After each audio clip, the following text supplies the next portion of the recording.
where the process of identifying those 42 victims of the bus crash is set to begin.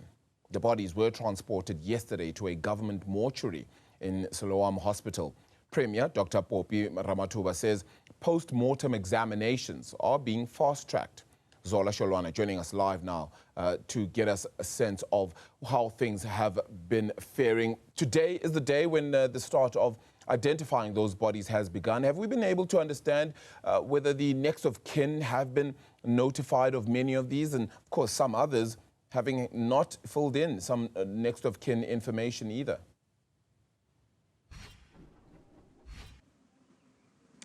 Well, Arabile, according to information that we received yesterday, some of the people that were in that bus are believed to not have possessed, their documentation, which makes it a great challenge for the provincial government to be able to, know who they are and who their next of kin is. And as I've said earlier on, they mentioned that they will rely on survivors that they were traveling with so that they can assist them with the process. And I mentioned that it's going to be quite a challenging one, understanding that, some of those survivors that the Premier got to speak to yesterday mentioned that they only know about 1 or 2 people in the bus, meaning that, it might be something that takes longer than we actually anticipate.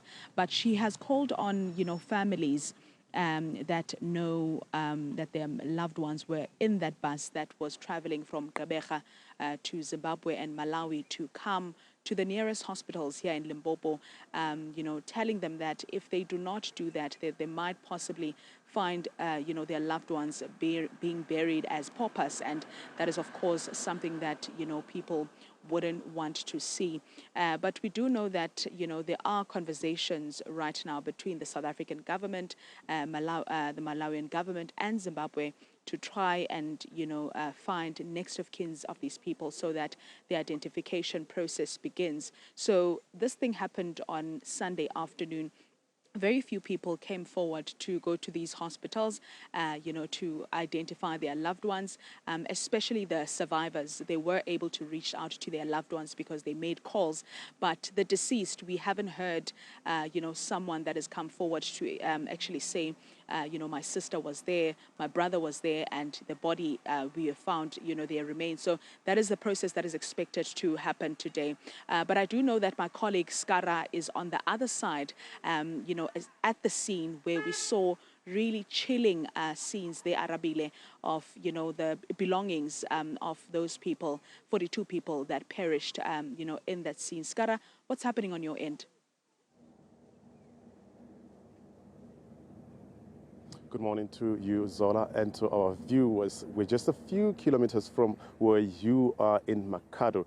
We are coming to you live from the scene of the accident. It just happened a few meters downstream from where I am. Unfortunately, to our viewers, we cannot go there because there is little cell phone signal. So we opted to be here a few meters from where it occurred. But this morning, we can confirm that 2 investigations are going on here in Makhado. One by the Makhado police, who are investigating a case of culpable homicide, and the second one, which I would say is one of the most important investigations, Zola, and to you, Arabile, is that from the Transport Department. Now, they, according to the Minister of Transport, Barbara Creasy, told us yesterday when they visited the scene, which is a few meters away from you, they told us that they are very concerned that how could this bus, which had at least 91 people on board, which is 31 people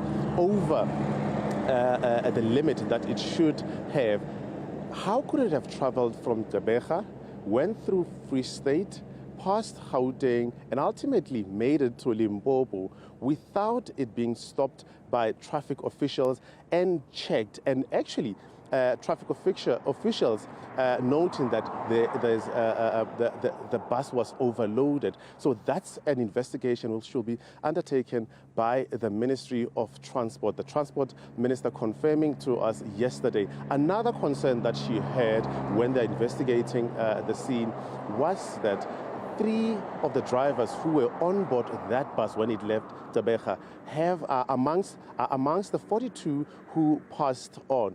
That is a serious concern again from the department. The road has been cleared. Investigators were on the scene from the RTMC yesterday. They've since left the scene and opened the road. But let's take a listen to what Barbara Creasy told us yesterday regarding that investigation.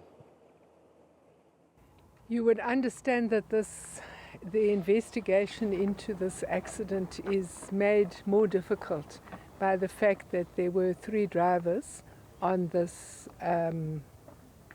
bus, and unfortunately all 3 did not survive the accident.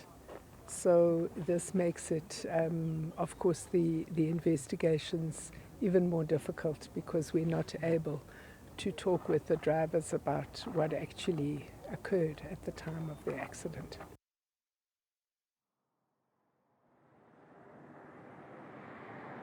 Tough questions need to be asked, Arabile, and so far there are no answers. The Transport Ministry, along with Phophi Ramathuba, who's the Premier of Limpopo, have now set up a command center in the Vhembe region.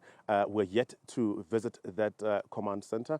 That's where our focus will be today, part of that investigation, Arabile. But tough questions have to be asked, and unfortunately, tough answers will have to be given by the traffic officials, who were told that at least 5 times this bus was stopped. So why wasn't it stopped? And this things picked up by these officials when they stopped that bus. Yeah, very important sort of set of data points that needs to be outlined when it comes to all of this. Scara, as well as Zola, thank you so much for giving us a sense of understanding of proceedings here in and around Limpopo. We'll try and give you a little bit more of the story.